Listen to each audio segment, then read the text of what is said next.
Welcome to the podcast. It's the Murder Bridge with myself, Superman, and we're also here with Claude Dupree. Oh, Claude, hey say guys, hi. welcome back. I know her voice now. And Doobie is also here with us. Hey, how's it going?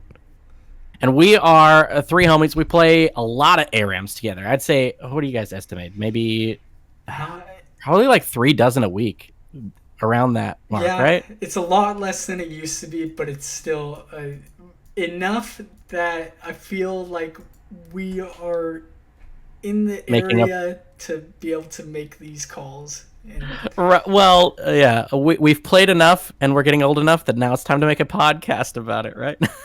So honestly, that's what we're doing. We play these a lot, and we are not to toot our own horn, but we're kind of like the high elo ARAMing, right? If that even exists, it's that we see the same people frequently. We obviously, all of us have a pretty high win percentage across thousands of games, and that leads us to be kind of in the echelons of play where it matters what you pick. Otherwise, you don't have a chance to win. And so you kind of have to take it a little bit seriously, even though it's a fun game mode and we have a lot of fun with it.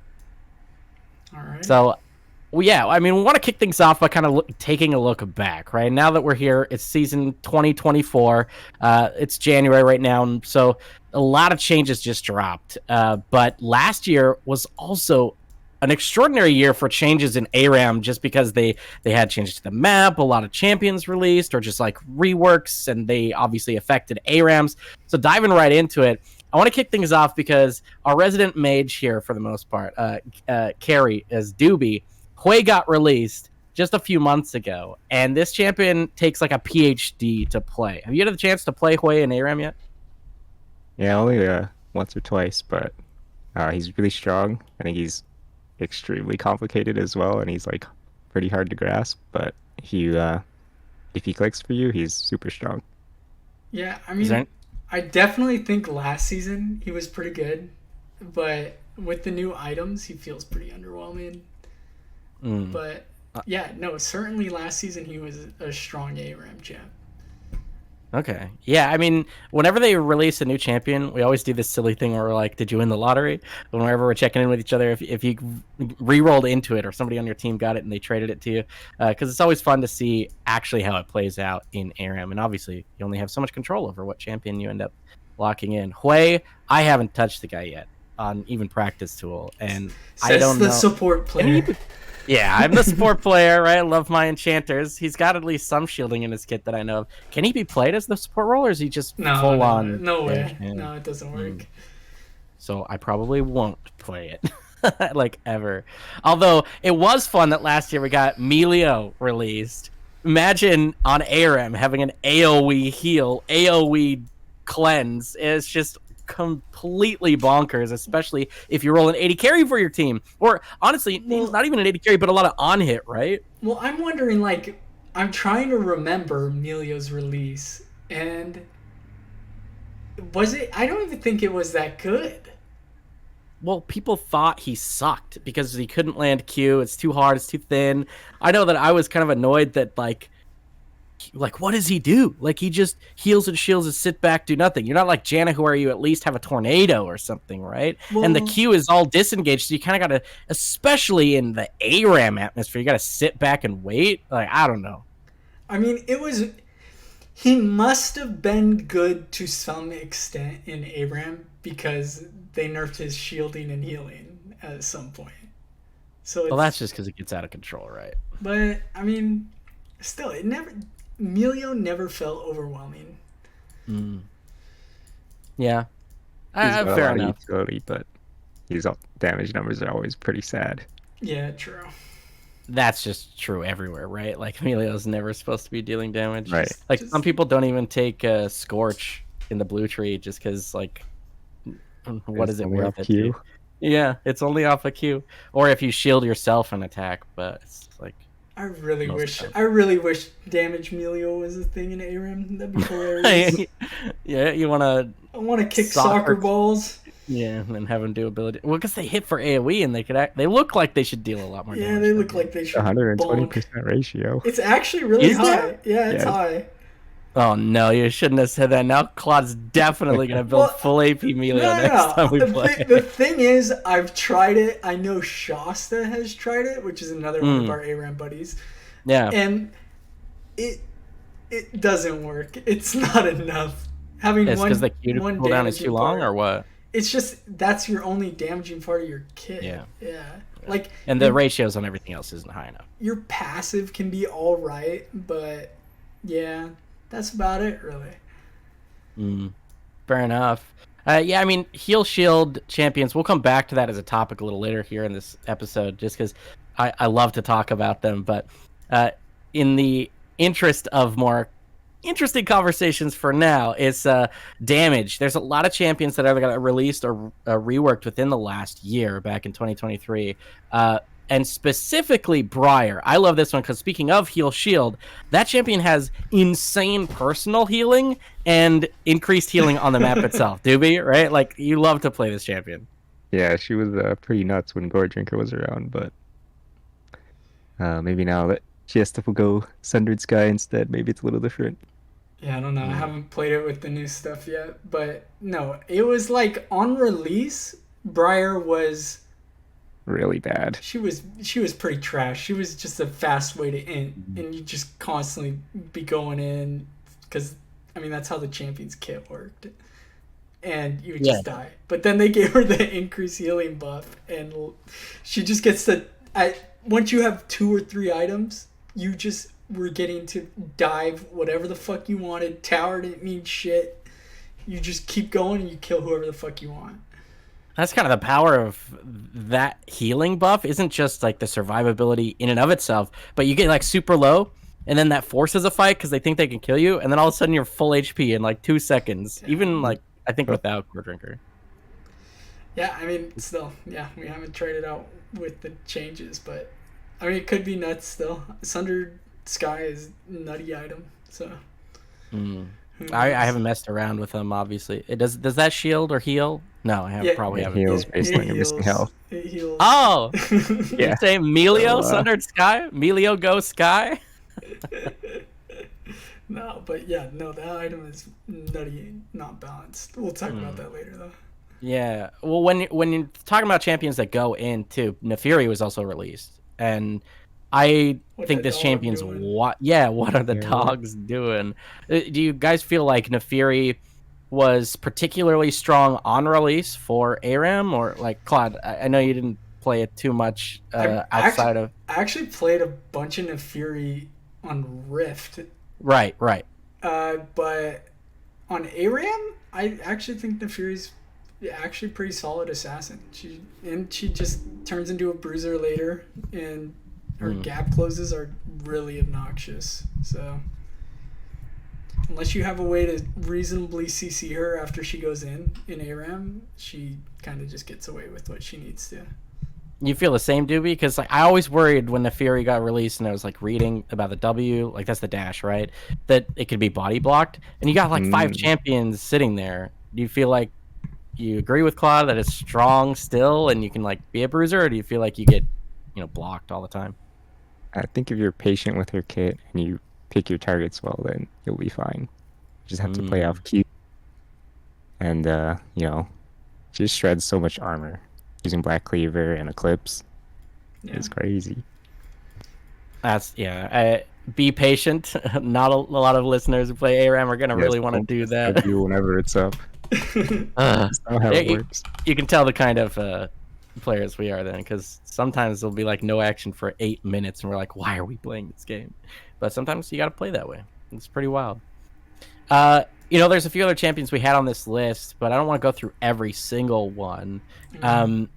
As far as ones that also got like reworked, we already talked about the ones that were released, but Nico is really crazy. I want to talk about her because the changes to her W, her ability to become units, like any basically unit, or not just copies of allied champions, has changed ARAM insanely. Like, which one of you played Yumi most recently? I think it was Doobie. You can change into minions and just hide in the wave, and it's surprising how little people expect it, even though it's been around now for months. Yeah, no, I don't. You can turn into minions. You can turn into traps. Being a Lowy tentacle, Yeah, wow. being Sure, why not? Nidalee trap, dude. That shit is hype. It's not balanced. It's so good in ARAM, no matter what.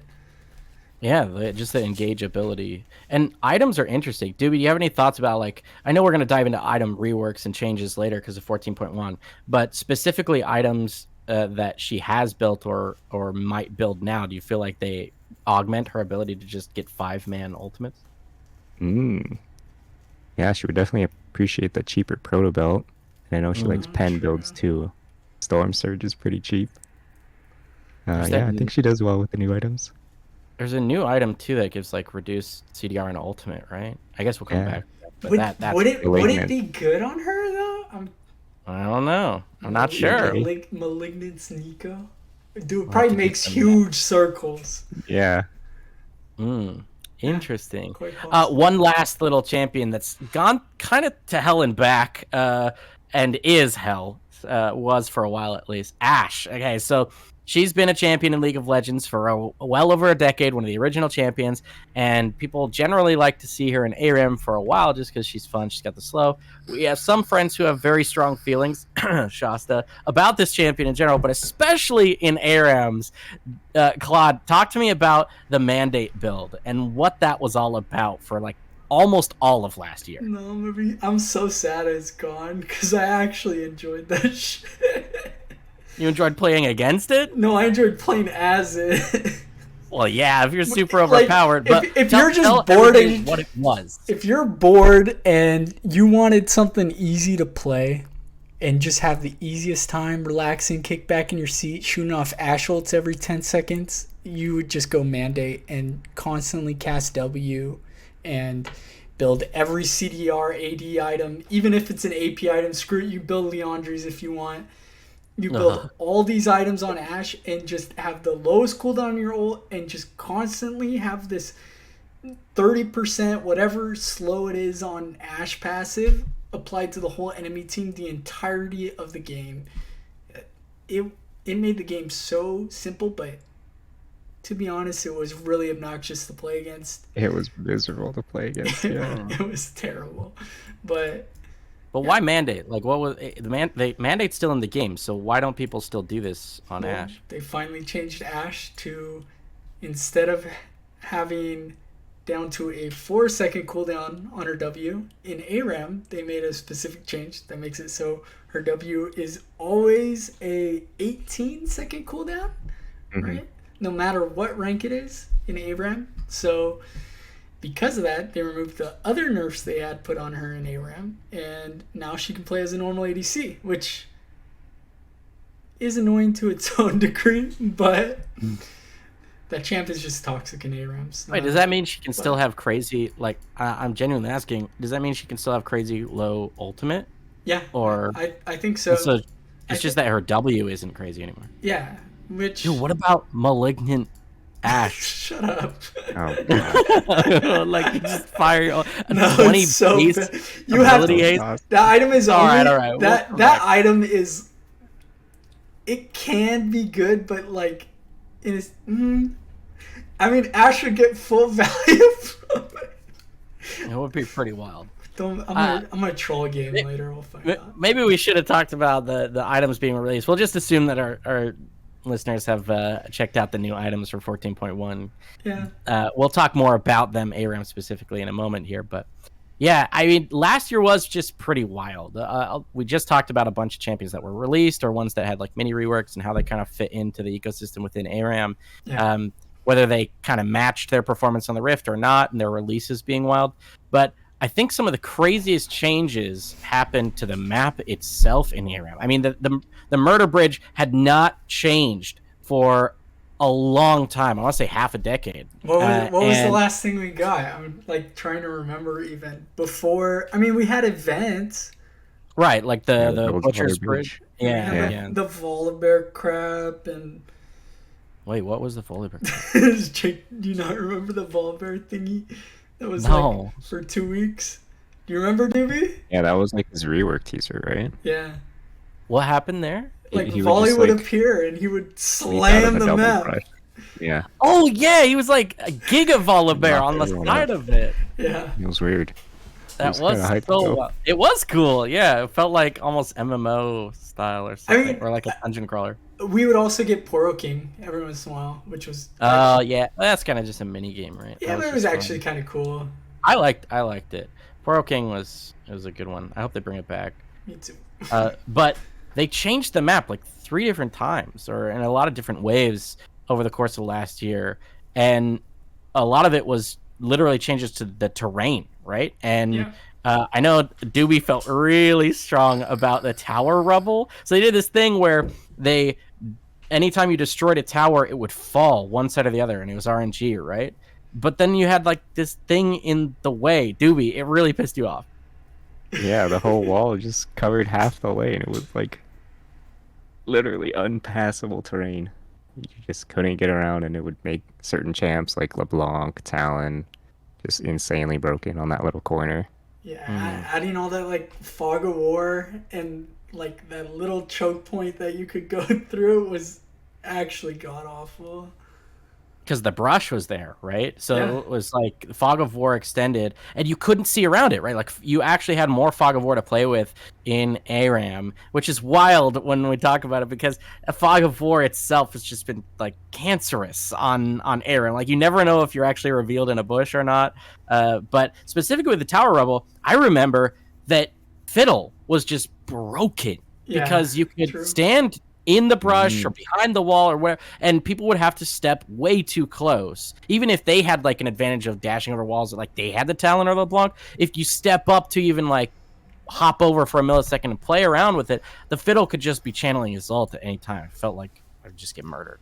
Yeah, and like the worst part about it was you had to go. If you wanted to push and win the game, And you you had to check. literally had to check and push around that choke point. And if they had something like a fiddle, good luck. Yeah, or Better hope you Rumble, have a like, good going through tank. the choke. Yeah, Rumble too, yeah. going through that choke point was just, it was miserable. Like it's almost like a win more thing that they changed. Luckily they removed the tower rubble, and when they did that, then they also kind of widened the bridge a little bit, like slightly wider overall, and then they patched it, like literal patches, right? There used to True. be impassable terrain that looked like a hole in the bridge on like alternating parts on sides of Oh, it, but true. now it's gone, right? You just literally have a full bridge. Which is really nice, actually. It's just having extra space under that first tier 1 tower is very handy. It's very Yeah. much needed too. Yeah, I didn't like that what looked like a hole in the ground could be used as extending terrain for Zoe's sleepy Does trouble bubbles. does Oh that god. mean last season is when they changed heal packs to be AoE? No, I don't think so. We'll have to look that up, but I feel like that one was Wait, much yeah, older. that had to be earlier than that. I think they made that change the first year that they started actually patching ARAM. Like they actually made ARAM specific things, and they made Yeah, it. I think you're right. I think you're right. Um, Old health yeah. packs. But another wild change they had that I actually really appreciate, and I know a lot of people had really strong feelings on release, was they added these hex gates, right? It's basically a portal like Hextech map on Summoner's Rift that teleports you right from or the back of your Nexus, where your fountain is, to the furthest most tower that is still standing for your team. What did you guys think about that, Doobie? Like when it was first released, did you have strong feelings about it, or were you just like whatever? It was definitely the best change they added because, like, now you don't have to walk back every time you die. It's great. You're just instantly there. Yeah, on it. I remember when they first did it, I was really concerned about how fast it was making games because I mean games were just constantly it had two effects. It could sometimes stall your game out really long because people die and they're just back instantly. Mm-hmm. Made getting early towers really hard, which was something that could snowball games really hard. But on top of that, it also made it really nice for, oh, I'm going to miss out on this team fight normally turning into, oh, I'm back already, let's go kind of deal.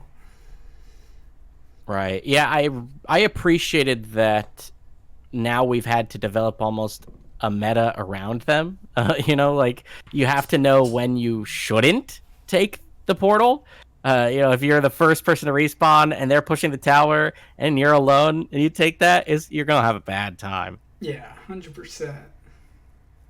But conversely, you can also kind of bait them, right? If you're like a Giga tank, like a Malphite, and you just take that portal alone, and you know that they're gonna blow a bunch of cooldowns on you, that could actually like win the whole fight for you, even if you end up dying super tanky or something. Although 100%.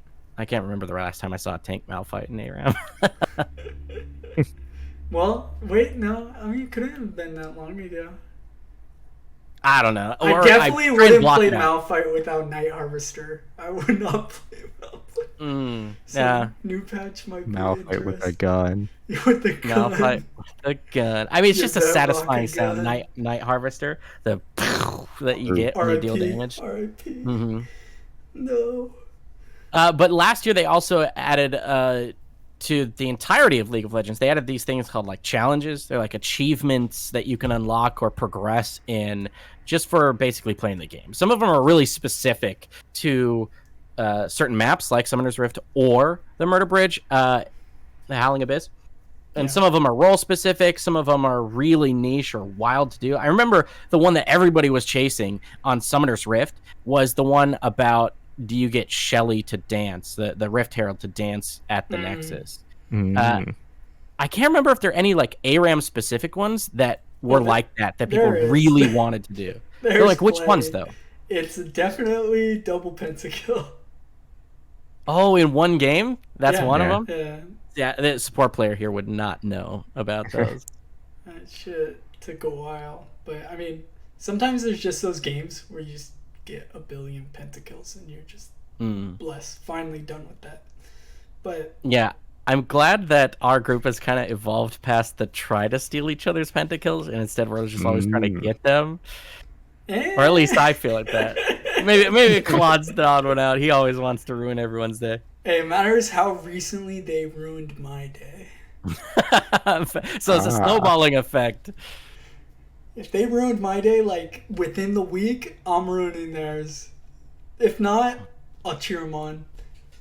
Damn. You have like a spreadsheet where you're Yeah, like yeah, tracking yeah. the Just last pull- time. A list. Like pull up Yeah. the Excel doc with when last time Jake took a pentakill. Hey, it's always an accident by me though, right? Always. How am I supposed to have damage as Melio? We already talked about that. That's funny that you mentioned the list though, Just Doobie. kick We have a ball. list. An actual list. It's not about who stole pentas, but what's our list in Discord? A list of high elo players that we've handed L's. Yeah, it's a fun one to track actually, because like we mentioned at the top of the episode, we play so many ARAMs and we get like rack up those wins, and just how the matchmaking system works in League of Legends, you just volume of games, you're gonna be at the top echelons, right?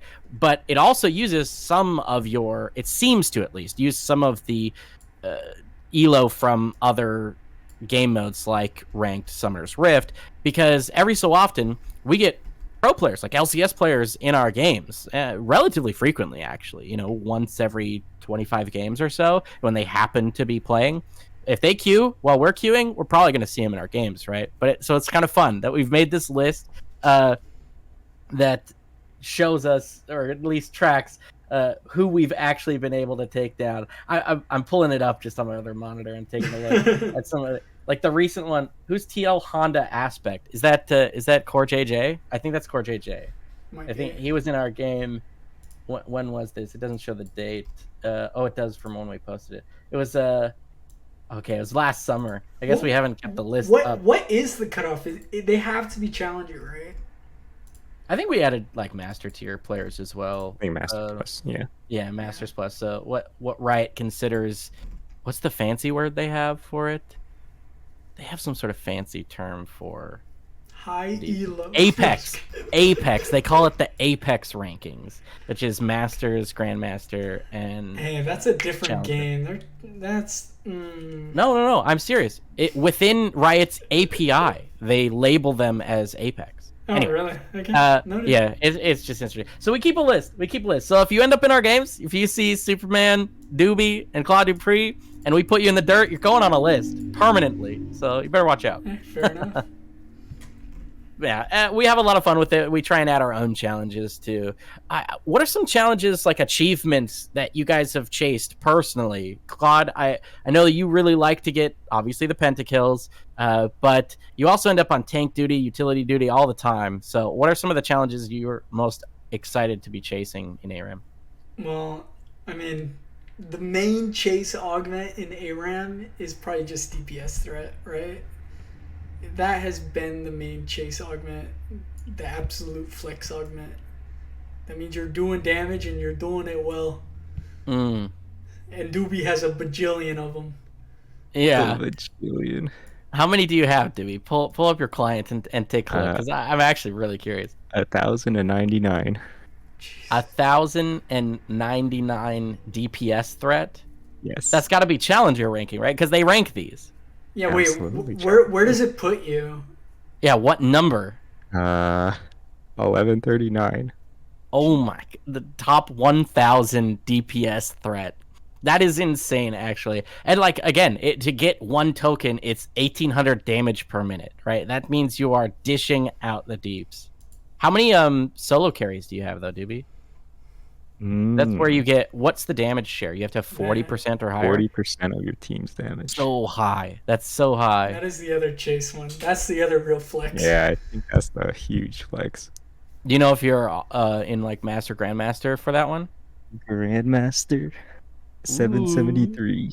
Sheesh. So in over 700 games? Or is you saying 773 number? Yeah, I'm Grandmaster number 773. How many games have you gotten?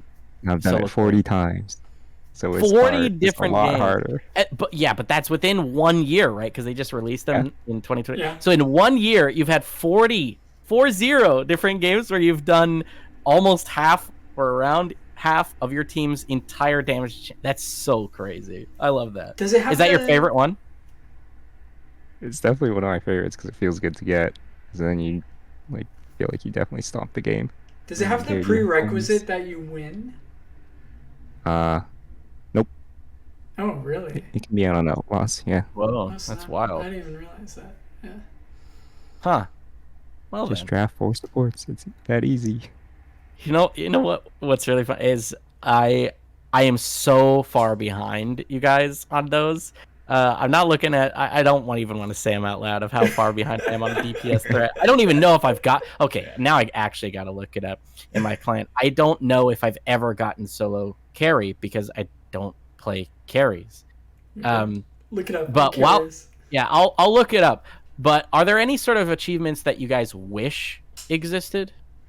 Ooh, I want tanking achievements. It'd be pretty nice to have a couple like damage taken achievements. But, Yeah, damage soaked would be nice. Yeah, or Maybe CC applied. yeah, true. Actually, a CC augment would be awesome, or CC achievement challenge, whatever we call it. I really want an achievement for total times like living with like little HP, because part of ARAM is always about like trying to keep your fights happening on your terms, right? Whatever your team composition. The support or like dodging wants skill support challenges. Who would have guessed? Oh yeah. Oh, I found it. Okay, DPS threat. I'm actually Grandmaster. Woo! 219 games. Ain't gonna lie, I'll pat myself on the back a little bit. When I do play damage, I do play it well. So pop off. It's really just volume of games, right? 219 DPS threat. That's probably 500 games. I don't know. DPS threat actually isn't that hard to get, right? I was supposed to look for solo carry. Yeah. 3 games. 3 games. No. Now you can see the difference. That's why Doobie's got 40 of them. It may not sound as big as like 200, whatever, 500 DPS threat games, but 40 games to my 3. When would this have even happened? What situation does Superman have to be in to pull that off? Yeah, what champion would it have? Ezreal, maybe? Because Maybe. he's always like high. He's always high damage. Or like probably Rumble. Maybe a Because I Rumble played the game. Rumble Yeah. games where you do like the low ultimate CDR plus Strike. bullet room. Yeah. That one. Yeah. I have gotten 5 pentakills though. All right, I gotta put that away. It's too many to keep going through. But I will say, if I could choose one additional challenge to add to Aram, it would be I want the 5-stack one, because we play 5-stack with like some of the same people all the time, and I really wish it tracked how many total games we have played with our 5 friends. Like they have that for Summoner's Rift, and it'll tell you even who your like highest number of games with the same stack is. It'll tell you which friends too. I really would love to have a token that would say like, Claude Dupree, Superman, Rakshasta, Jerry, and Doobie are all like we've played, and the number would be absurd, right? It's at least in the last year, it's got to be 100 plus. It's gotta be over Yeah. 1,000. All right, so before we dive into champion or the patch notes for 14.1 that brought a bunch of new items, I wanted to just take a little pit stop here. And because we play so many ARAM games and we've played this mode since it was like a custom game mode back in the day, I wanted to say, you've been playing ARAMs forever, Claude. Starting with you, what is something that you would change about the game? Not like a specific champion or whatever, but like maybe some item changes or map changes or just changes to the queue. What would you change about ARAM to make it more fun for you? Okay, I know what everyone is thinking with ARAM a lot of time. If you want a big change, is something like a neutral monster or some neutral objective. But that's Doobie's idea. I'm gonna leave that to him because everyone wants that. That's a cool idea, and it's something that I think definitely belongs. Maybe they throw grubs on Rift or something. Who fucking knows? But what I want for ARAM is when ARAM hits a certain point in the game, say you have an ARAM game go super long. You've got what is super long? A 25-minute ARAM, right? Yeah, that's pretty long. That's a very long ARAM. I want the game to be like, all right, your game has gone ridiculously long. Let's wrap it up.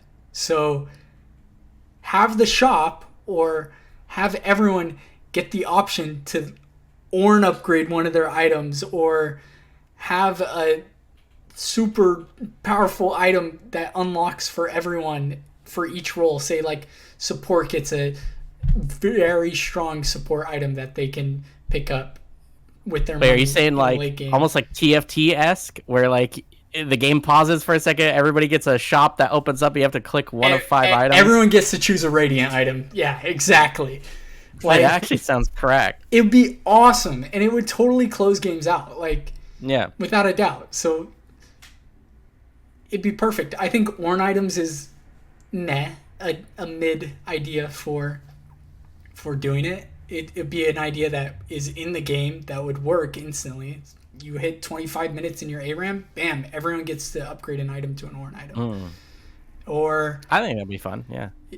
maybe you make elixirs, like start scaling by like. But it's free, right? It's got to be free, because otherwise the team that's winning. Yes, everyone would receive it at that mark for free. Or you could do consumables and just have consumables ramp based on game time. So like, say you're 25 minutes into a game, all the elixirs become 100% stronger. You hit the what would it be? You hit the 30-minute mark, all consumables are 400% stronger. Whoa. It's just having something in the game that closes games out would be really cool to me.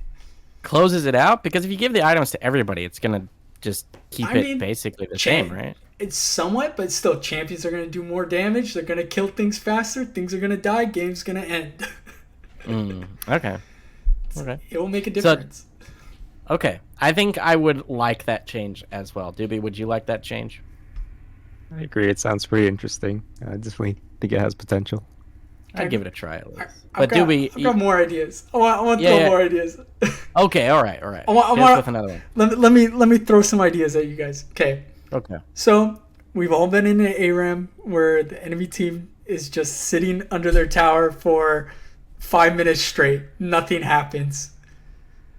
What if we added a mechanic that makes it so, say a period of like 2.5 minutes or 3 minutes has gone by, something happens that forces the teams to fight? What if we just threw like random Nexus Blitz arena mode in there and just Well, I would a want it to be. 5v5? I like where you're going with this, but I would want it to be thematic. Still match the Howling Abyss. What if there's like a timer that if 2 minutes pass and there hasn't been a kill, well, 2 minutes is a long time, like 90 seconds, and there hasn't been a kill, then there's like a howling gale that like the wind comes from both Nexus directions and just push everyone together, and you gotta fight it. Like, as a support player, this would be terrifying for me. Like, I'm just gonna get tossed, yeeted into the enemy every so often. Just sandwich our ass. I definitely dude. agree. Yeah. Yeah. It absolutely would be awesome. Doobie would probably love it because he's always playing assassins and damage. He's like, yeah, I'm Samira. Clump everyone together. I mean, it sucks. It sucks being stuck in a game like that. I mean, I get that poke comps exist and they should have that advantage to an extent, but when it goes by that long with nothing happening, say they're not even a poke comp and they're just playing like pansies. Like, something needs to happen. So I think it'd be good to have a mechanic in the map that forces such things. Yeah, there's nothing more boring than like them hiding under their turret for forever. Yeah. 100%. Wow, you got two pretty good ideas so far. You got any more for us? Okay, last idea. I want them to make it so cannon waves kill the traps themselves. Don't let the melee minions go kill the traps. They're gonna int. They're gonna step on an Italy trap and just keep walking. They can't melee. Wait, but let the ranged minions and the cannon minions just auto attack the traps and kill them. Like, wait, so you want the melee minions to be immune to them? Yeah. But do they like get triggered like No. a The melee minions don't benefit from this all. They just keep walking like they normally would. But you lose your wave then. Screw it. They're clearing traps. All right, fair enough. Let the ranged minions throw a volley of 3 ranged minion attacks at a Nidalee trap and let it die. Or a Teemo Shroom, let it die. I mean, I know Doobie has some really strong feelings about stealth and traps. It needs to happen. There's a better way, maybe, but that is it for now. All right. What do you think, Doobie? Yeah, I think invisible traps that hard CC you are pretty strong, not gonna lie. I know that Doobie has some pretty strong feelings about stealth traps. What was that idea that you were coming up with, Doobie? Oh yeah, I have this really cool trinket in Arena that lets you see an area for a little bit and it reveals all the traps that you can kill them. And it's very nice, and I wish they would give it to you once you get your poorer snacks. Twisted tree line? But I haven't played Arena. This sounds like Red Trinket. How's it different from Red Trinket from Summoner's Rift? It's like, do you remember old Twisted Tree Line Trinket? Where it's like, it does the burst of like... Oh, yeah. And just like reveals a circle, but it's only that circle for a little bit. So, wait, old Scanner or whatever it was called, right? Well, it sounds like in between what Red and Blue Trinket are on Summoner's Rift right now. Where like Blue Trinket has like Giga Range, reveals an area, that one drops a ward, and the red one reveals traps. But wasn't that old Red Trinket did that, right? Old Red Trinket was placeable, like it didn't follow over your head. When they first made Red Trinket, then Exactly. That's exactly how it works. Okay. But it was like really short range, like you had to be pretty close to place it. 100%. That's exactly. You're okay with that? Yeah. Yeah, that's what it was pretty much. So Doobie, would you this is your trinket idea. Would you want it to have the range of like Blue Trinket or Red Trinket? Oh no. Not the whole map. Okay. Like within your auto attack range, I guess. I don't know. Does it clear them or just like disable them? No, it just reveals disables. Okay. I mean, I miss the days of Oracle's Elixir. You had to pay 300 gold. This is like way back when, like 5-6 years ago. You had to pay 300 gold, and it lasts either 5 minutes, which I think was probably too long, or until you die. So you have to pay for it, and if you die, then whoopsie daisies. But then it basically revealed anything in your short line of sight. Would you like that, Doobie, or do you think that's too overpowered? I think it has potential, but if you put it on someone like a tank that'll never die, like they'll just end up making their money back. Yeah. Or maybe Yeah. it's unbalanceable. Who knows? But what you would disable is what? Shaco? Because you hate that champ? Definitely disable Shaco. Yeah, But I play Shaco all the time. You like my Shaco, right? true. I do like you, Shaco, but it's not fun to play against. It's Yeah. hard CC, invisible, nothings. Fair enough. Which is more annoying to you then, Doobie? Is Shaco Jack in the Boxes or Teemo Shrooms? Mm. I don't know. Timo does stall out the game by just putting his shrooms on a line on the wave. So Bless. Until we get our Radiant items, though, right, Claude? True. right, Then he yeah. becomes stronger. Yeah. I like that. Was there any other ideas you want to throw at us, Doobie, of how you would improve ARAM? I wish they would do more things to the map that weren't just like limiting the area. Like you could have movement zones or like neutral camps. Yeah. Something else to make the map more What would you do for jungle camps? How do you do it? You throwing grubs? jungle camps. Yeah, sure, we could do grubs. Fuck yeah. And it would like spawn after both teams had taken their first tower. Dude, I want Like grubs. Nexus Split style, like it spawns in the middle and you just kind of see who clears it first, or is Yeah, it off kinda. of the bridge? Bring on the storm. Oh, you know what we could do? You could have like birds or something like that fly over every so often, and you get like bonus gold if you kill them. It would cost your cooldowns and your skill shots or whatever. And both teams could get at it and maybe like bait each other into getting it low and then last hitting it. That could be pretty interesting. You want bird up in ARAM. Okay. Bird up. Just Bird. Yeah. Yeah, Yeah, that's just a cool any- idea. any objective other than turrets would be nice. Mm, Yeah, yeah. I I mean, think it's I fair. personally wouldn't want it to get like full on Nexus splitsy with like, No, of now course one not. team has an elder buff or whatever. That's just unfun to me. But I think if you got like cool temporary power ups that weren't super one sided, that could be really cool. I do Yeah. like the idea of adding jumbo camps though. That's a good one to be. Ooh, what if Yeah. for my idea we had it so if you had an Ornn on your team, you're just gonna get 2 Ornn upgrades. 2 Ornn upgrade. What about the team Oh my without God. Ornn? They're fucked. Oh. They didn't pick Ornn. You're right. They didn't pick it in the random game mode. Okay, They but I have drafted a like shit. controversial idea. I have a very controversial I idea. hate that your idea. I think both of you will disagree with, and that is, I want ARAM to be role specific. Ew. I want to queue up for it like quick play, where I just say I want to play only support champions. That like when you sort the champion select screen by support, only those ones are the ones I roll from. He's ruining I think- ARAM. No, I think it would actually be balanced too, because like, yeah, a lot of people would be like mage, oh, they're only mid lane, whatever, and a lot of those are like overpowered, right? Like people hate Lux and whatever, but But there's who- also a lot of bad champions in there, right? And what so you're just gonna be like, in the support game, you're gonna be like, who rolled the support that can go mage better? Like, maybe, I don't know. I just think it would give more consistency to your own player experience and more consistency to having like an actual team comp, because what we encounter still, even in high elo quote unquote ARAMs, is you get people who just want to play whatever they want to play. It doesn't matter if it just like ruins the team comp, right? Like 5 AP nonsense, or the good old 5 carry meme. Although sometimes that seems strong. We haven't unstoppable comp. Yeah. But I just personally wish I could always have a heal shield champ, which is also why I prefer to queue as 5 of us, because we generally come across something I play, He's right? literally Superman is just whining because he doesn't get to play support every game. But when I get to, it's great. It's great. He just especially because okay. Wait, I'm gonna correct What? your idea here. This is all you want. You want a version of ARAM where no matter what, you can roll a champion in the support category.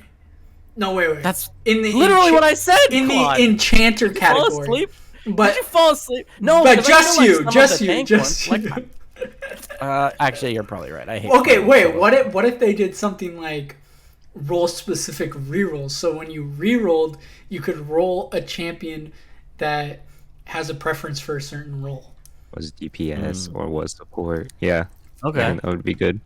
So role But not specific queuing for it? rerolls. So not queuing for it, so you don't get these shit shows of 5-on-5 supports. Instead you get a situation where it's like, our team really needs an 80 carry. Let me reroll, but reroll for 80 carries.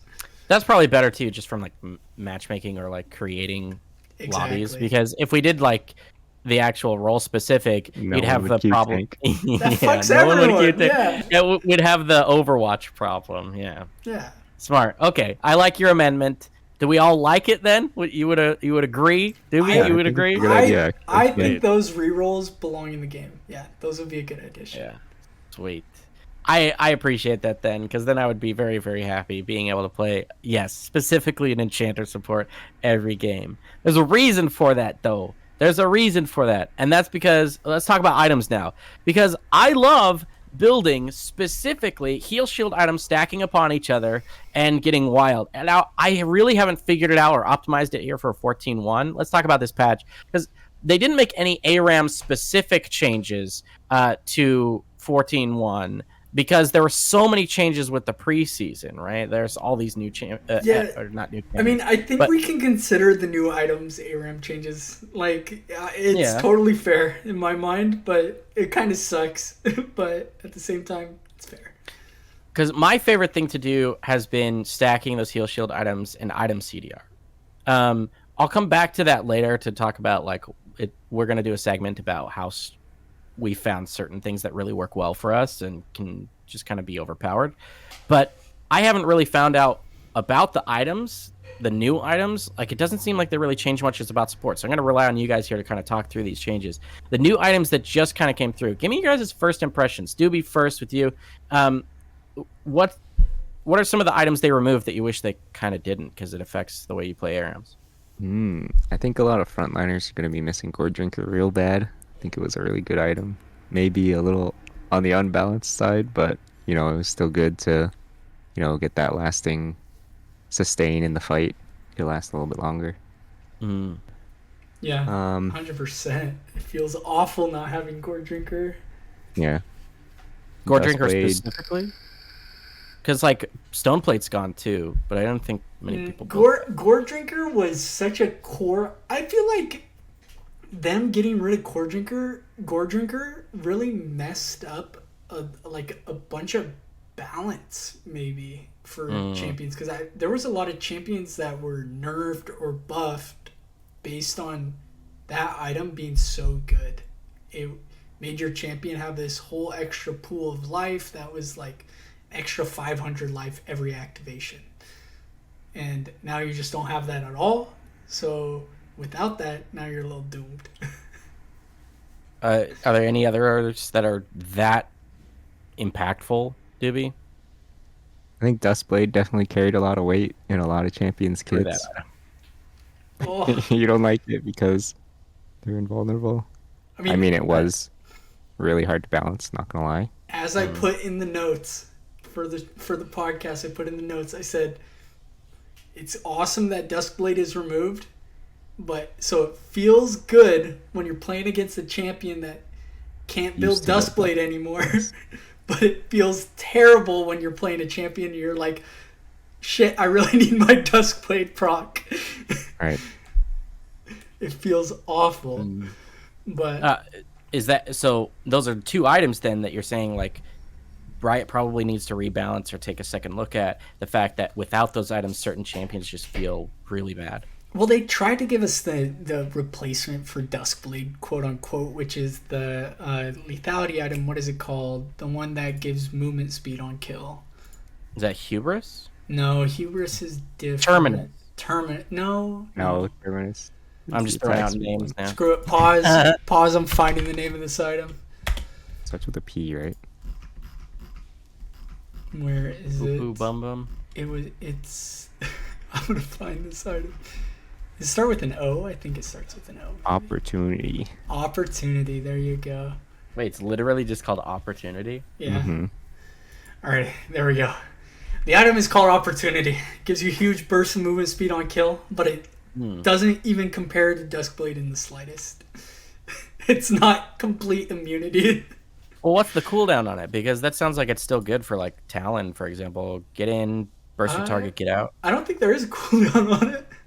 I Whoa, think it's just really? one kill. Yeah, Yep. it's on Dang, kill. does it stack? Like if you get a double kill, do you get like double the move speed? No, no, it probably just resets the MS. Because like maybe that's crazy on Hecarim. Don't get ideas Ooh. like that. But no, Okay, that's too squishy maybe. no way, no way. But yeah, no, it doesn't compare to Duskblade. So Duskblade Are there is sad. any items that stand out to either of you? Doobie, I'll start with you. That you've built, you've played as or against, and you're like, yeah, this is a really good item. I'm happy that they added this. Night Harvester definitely felt good to play. I'm gonna miss the sound it made when you Mm, hit him with the bing bong. yeah. Yeah. I definitely missed it too for Rumble with Bullet Rune. Yeah, it was good for burst mages and rumble. I honestly think, yeah, that's the same balance scenario with Night Harvester. Like, I think there were champions that used the item so well, they nerfed them in Aram based on them having Night Harvester burst. And now we get Gun, which is kind of okay, but it has mana on it. So there's a lot of champions that don't want to build it. Yeah. I think the one thing that stands out to me the most, and this is also true on Summoner's Rift, is Kanik Rukern. It's basically like turns every champion into Galio, where they just have this giga magic damage shield. And the cooldown on it refreshing is insanely low. It's 12 seconds. It's half of a wave. Wait. You just like step away. It's that low? I didn't even... Yeah. Wait. 12 seconds out of combat. The item's bonkers. Yeah, it's like you just go like take a quick piss and you come back and you're invulnerable. Like what?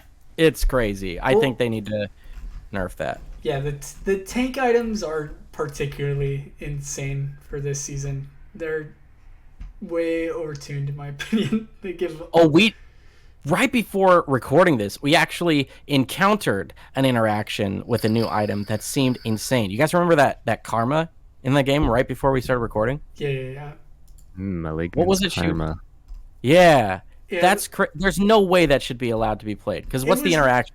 Okay, when you cast an ultimate and it deals damage, it puts a like a Morgana puddle on the ground, and its size is based on how much damage it deals. And the Karma was making these huge puddles with her ulti Q.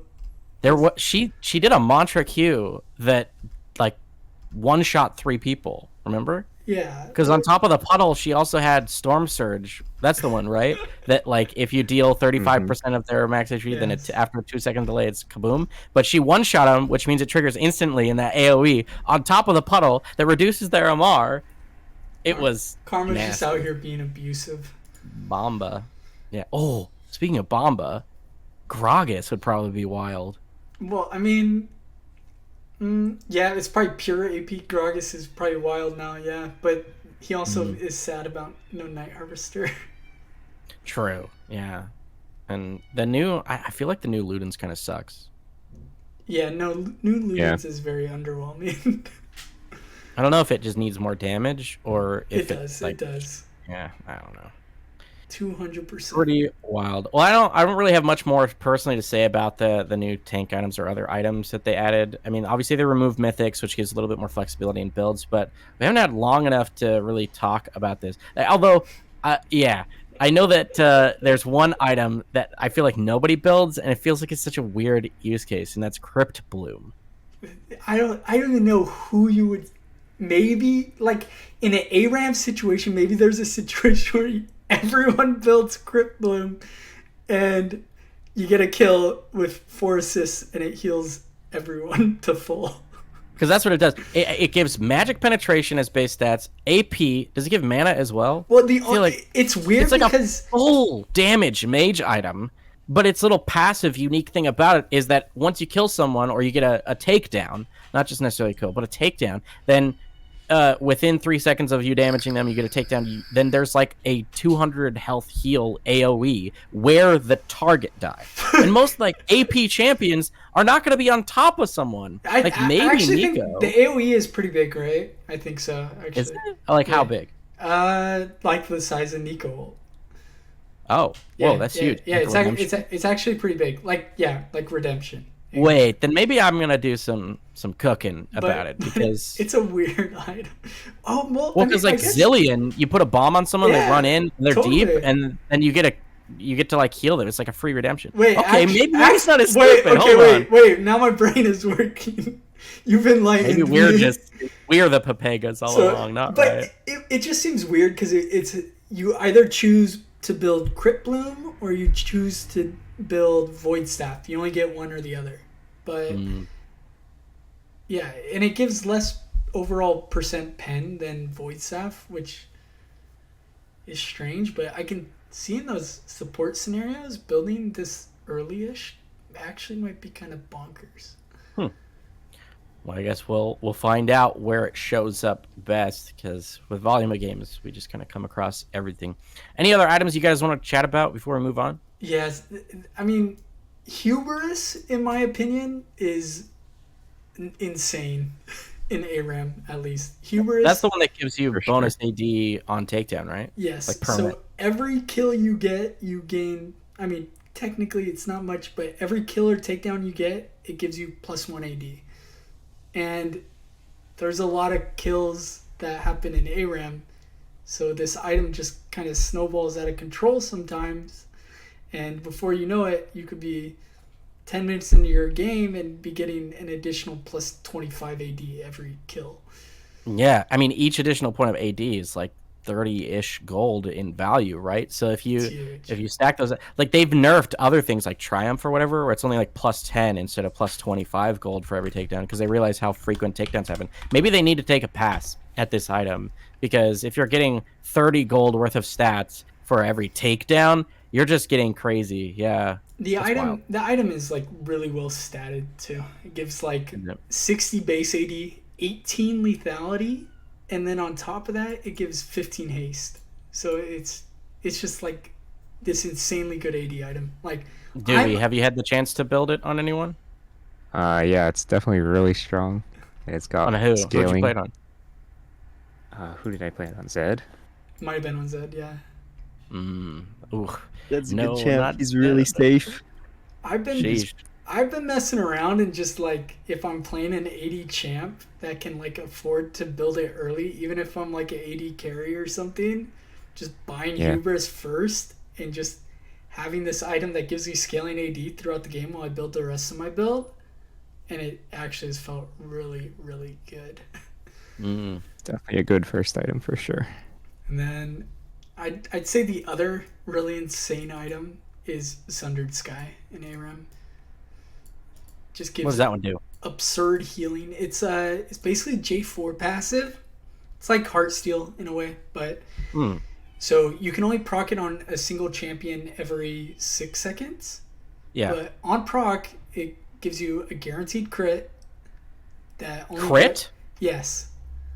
That deals What? That deals 150% damage, and then heals you based on the damage it deals, and it heals you based on your missing HP.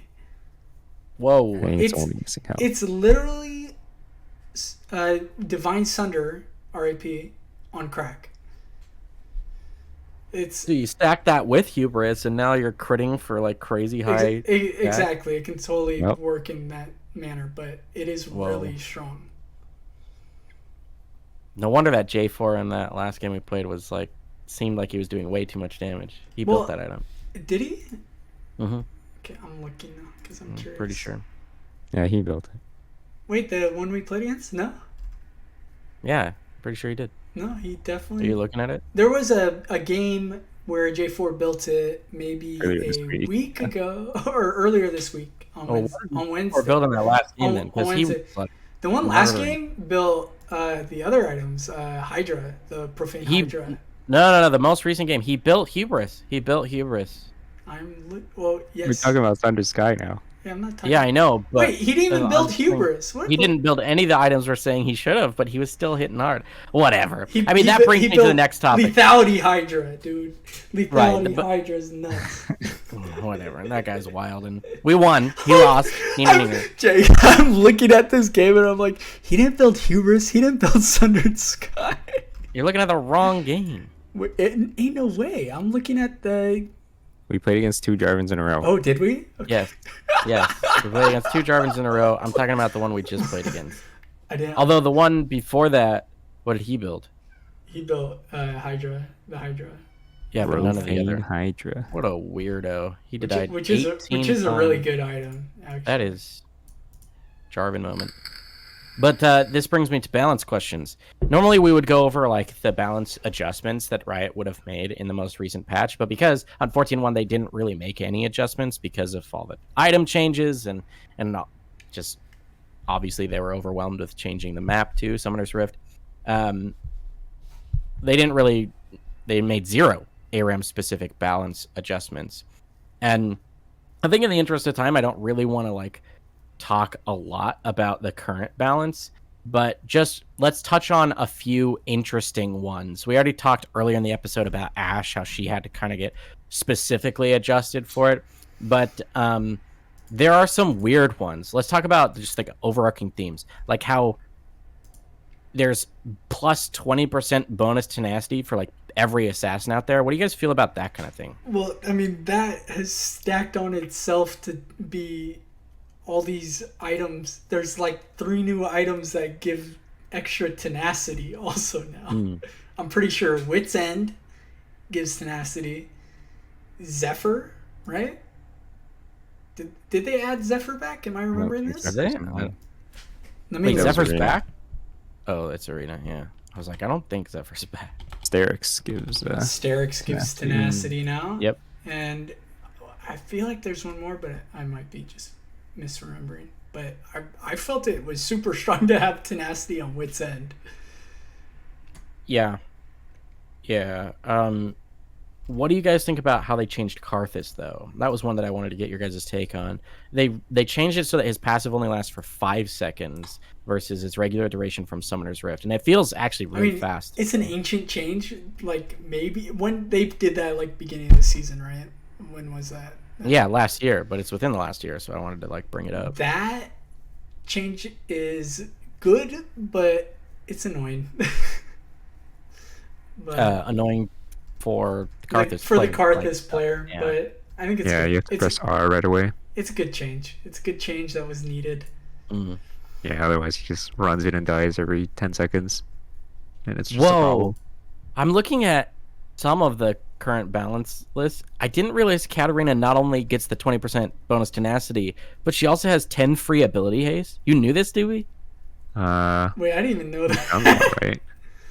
10 free She has a ability lot of haste. changes. There's a couple of, I think there's a few assassins that have extra. haste She's also. otherwise not buffed or nerfed in terms of damage dealt or taken. She just has the tenacity buff and a random ability haste buff. What? No, I didn't know So that. weird.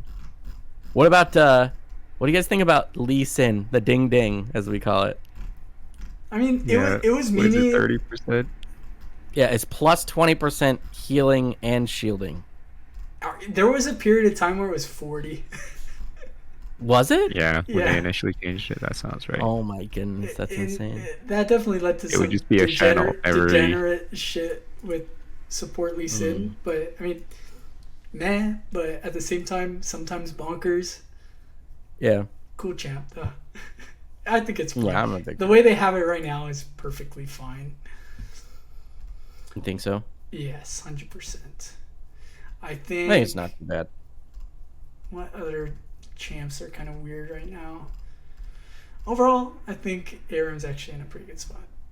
Yeah, it's relatively balanced. Do you guys have really strong feelings about bans? I know a lot of people who might be listening to this episode may have wanted to hear us touch on like should bans exist or whatever when we're talking about the what if scenarios of what would you change to Aram overall. None of us really brought up bans, and I kind of want to touch on it here. I personally didn't care for it. I know that's probably the unpopular opinion, but I didn't like bans because I felt like it made the game pretty stale. Like you end up never having certain champions. Yeah, I mean, I think it's something healthy for the mode, but overall, I mean, as we were talking about our what if ideas, I think there's better ways around it other than giving bans. Mm-hmm. Like, Yeah. exactly. Like, oh, this champion's a problem for this reason. Rather than giving you a ban for it, let's give you some way to counterplay. Having, for example, the minion vision or the vision trinket or something would make it so it's like, oh, I don't need to ban Shaco every game. I just Yeah. I can play around it, but he still has his advantageous moments. But still, exactly. So I don't. Bans are felt really nice when we had them, but I'm not so sure how good they would feel nowadays. Yeah. Although I do know one change that has made it's gone through the ringer. It's been changed a few different times, and that's the forfeit timer. I don't even know what it's at now. Doobie, yeah, I know you feel very strongly about this. Do you know what it is right now and what you wish it was? Yeah, they moved it from 8 minutes to 12 minutes, and it feels bad every time because the games you want to FF, they're going to end by 12 minutes anyway, and you just have to sit there and watch them. It's like torture. Seriously. It's like strapping you to a chair and saying, "Deal with it." Yeah. Yeah, Ugh. 100%. It's obnoxious. Yeah, well, speaking of shortening things, we're coming up on basically the last topic that we're going to cover here on this episode of the Murder Bridge. We wanted to close things out by giving our listeners some ideas of things that they could try. You know, when we've played thousands and thousands of ARAMs and hundreds of them within a month, we really come up with some really cool stuff, and we want to be able to share that with you guys. Now, the first one we have discovered within the last few weeks, and it sounds silly to have discovered it when these champions have been around for a while, but especially with the items where they are and heal shield kind of working the way it does, I want to kick things off by saying I love specifically Yuumi Neela. Normally Yuumi is like and maybe even useless because healing and shielding is nerfed overall, and she can't really go full AP anymore like she used to be able to. But Neela, Doobie, tell us all how it felt playing Neela back-to-back games with Yuumi. We re-rolled it like that a couple of times in a row. Yeah, I mean, Neela's like one of the highest scaling AD carries. She has built-in armor pen, built-in increased healing. It's just like the only shortcoming is her range, and Yuumi enables her by making her feel safe with extra shields, extra healing. It's a good pairing for sure. And I think you got like double like the challenge, right? That everybody coveted. We talked about that earlier in the episode. Everybody wants to get the 2 pentas in one game thing. You got 2 pentas or more in both of those games, right? Yeah, I think so. Just like I said, they just pair so well together. You just complement each other's kits. I wonder if I should have hopped off more, because like the current Yuumi playstyles never hop off, like they designed it that way. But you can dash through allies, right? Yes, I think I so. wonder if that would ever enable. Yeah, you could probably do some gimmicky Little crap leapfrog. with it. Yeah, or like, what if I take a snowball, like a little bit forward, and then you like dash to me, and then I get inside. Like, all right, we're gonna have to cook this up a little more, but that was a fun one. We haven't actually played it yet, but we saw it happen against us, right, Claude? You're talking about Teemo. Oh no, I've played it. You did it? Okay, what's the build? If you want to play Teemo on this patch and just be a nuisance, you build CDR boots and malignants, and you just make the death row from your base to their base. Game's never gonna end. Pretty straightforward. With malignants, it will stall the game forever. They're gonna get nerfed. It's absurd. I think Teemo's gonna get nerfed even harder in ARAM. He's already nerfed absurdly hard. He has like minus 20% damage, plus 20% taken, and then on top of that, he deals half damage to minions also. And then on top of that, he also has minus 20 CDR, or minus 20 haste. So it's just turned into this absolute screw Teemo. How hard can we nerf him? And I think he's going to get nerfed even harder because Malignance is kind of nutty on him. And now, maybe they need it. Same with the other item, Shadow Flame, is bonkers on dot champions, which makes it much stronger. Yeah, try those out, Malzahar and the like. I wanted to tack on a little thing to Yuumi. Part of what makes it so crazy with Neela is that obviously she has to get down and dirty, right? But you build a really early Knight's Vow.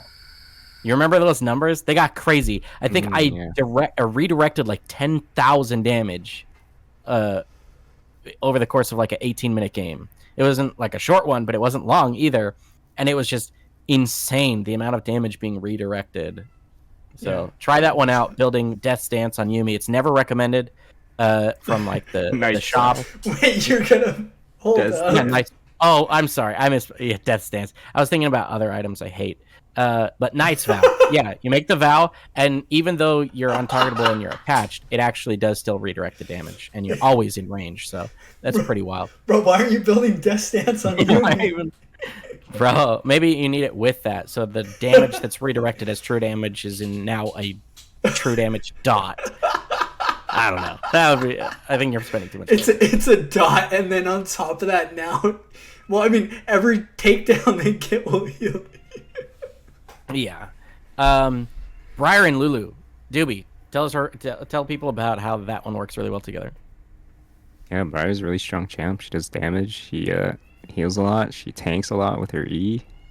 And Lulu just kind of augments that with all her extra health and shielding. Give her move speed, attack speed. I don't know. I feel like Braum is also kind of insane with Briar. Just getting that guaranteed lockdown, just absolutely ransack people. Yeah, just don't be afraid to play Briar, I guess, is something that we would tell everybody. Briar is good. Yeah, he is good. You might not think that when you get some bozos who just like press R and yeet themselves away. But if you're, as Doobie said earlier in the podcast, if when you play a champion like Briar or Nefiri, then you just be patient and look for the right time to go in. You'll definitely find a lot more success. I want to give targets. Yeah, pick your targets too. That's an important piece of the puzzle. I want to give one more little piece of advice to viewers. If you, like myself, love to play enchanters or supports, I would admonish you to try to play the